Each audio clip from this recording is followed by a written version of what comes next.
John, I want to start the program today by talking about what's going on in regards to abortion and abortion law in the U.S. Obviously, we have a presidential election coming up that's going to have wide implications for this, but a few things have happened in recent days that I wanted to bring to you. The first is that there were at least 2 people that we know of through ADF that were arrested in the United Kingdom within the last year because they admitted to praying silently outside of an abortion clinic. So the UK has these buffer zone laws that you're not allowed to stand within 150 meters of an abortion business and attempt to influence a person walking in.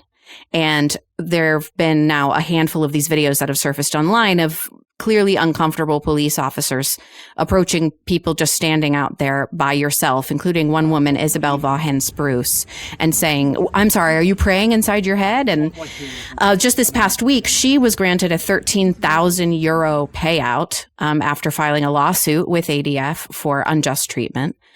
There's another man who was arrested for the same thing who's awaiting trial. And then, of course, we know here in the States, there were 8 people that were convicted this week for violations of the FACE Act because they sought to bar entry to an abortion clinic. And I think one of the activists at least locked himself in a bathroom, I believe, inside the abortion business, forcing them to close for the day. And they were convicted and could be facing prison time. I also know that your state of Colorado is going the way of my state and is going to be considering an amendment to your state constitution this election cycle that would enshrine the so-called right to abortion in the state constitution. So give me your read of the lay of the land right now with regards to pro-life activities. Yeah, the important, thing here is to really do where you are here. And I know right now it's not a popular thing to do because of the election and because you've really got one party that is trying to make this the central issue of the campaign, that is abortion rights, mainly because so many things on the record for that party is so bad across the board. And then you've got another that is really trying to move away from kind of historic pro-life commitments and keeps talking about it out loud, not even kind of going quiet with this. Clearly there's some sense that there's some independence here that can be won if, this party, this candidate kind of moves to the middle. I think it's a bad calculation, but here we are.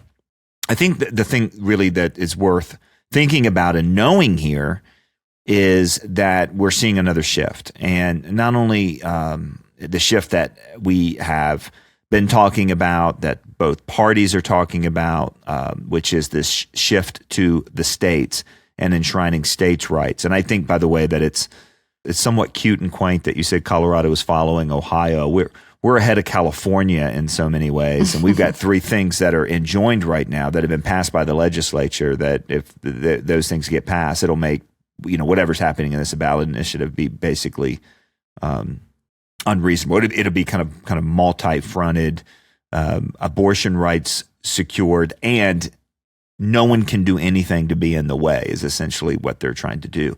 And that's really what we've seen in the UK. I think the Michigan story, there's a lot of details there, but overall, I think it is something that we've talked about in the past as seeing kind of glimpses of that's really important to understand. Safe, legal, and rare, that's the 90s. Pro-abortion activists aren't arguing for that. They haven't argued for that for a long time. Celebrate your abortion was yesterday. And talk about abortion as if it's a positive good, that's yesterday. There's a move now, and I think it's a very big move, to kind of see this issue within the context of what we have called on the program the critical theory mood in the past, where this is not just an issue of disagreement. This is an issue where there are good guys and bad guys that are predetermined. And so the bad guys have to be stopped. And that includes rooting out thought crimes, which you've seen, this is what you described in the UK. Are you praying quietly in your own head? That's illegal. I mean, that's insanity. This is reflective of a whole lot of other things that are happening in the UK that we can get into, but it's not directly the same context. But you need to understand that pro-abortion states in America are not just trying to enshrine abortion. They're trying to penalize pro-lifers. They're trying to close pregnancy resource centers. They're accusing them of being centers of misinformation. They're accusing them of robbing women of health care. They're accusing them of doing bad things. And, that is a new chapter of this story.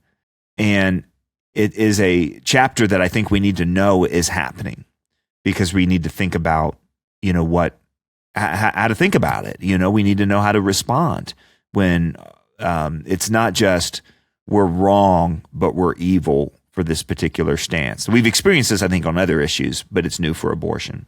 Yeah. Now, there's been a lot of controversy this week as well over some statements at the big ends of the political tickets. In particular, there's been a commitment within Trump's campaign that have pretty unequivocally said they will not support any sort of national restrictions on abortion. So not a federal ban or even a federal 15-week bill that would outlaw abortions after 15 weeks. And this, of course, has led, rightly so, to a lot of pushback from pro-life corners and then pushback to the pushback. Do you think that is serious? Is this a really tough moment for the pro-life movement? It certainly feels that way. Well, look, the line that Chuck Colson used to say that salvation won't come in Air Force One, and, we could edit that to say salvation won't come from the Supreme Court either. And on this particular issue, it's proven to be true. Now, in a sense, we said that. A lot of people said that. The Supreme Court can't settle this issue. They didn't settle it with Roe. They didn't settle it with Dobbs. And honestly, the removal of Roe then has exposed where Americans actually are. And I think there were some thoughts that this was a very pro-life generation, that, more people were opposed to abortion than were for it, and so on. And it's just proven to not be true.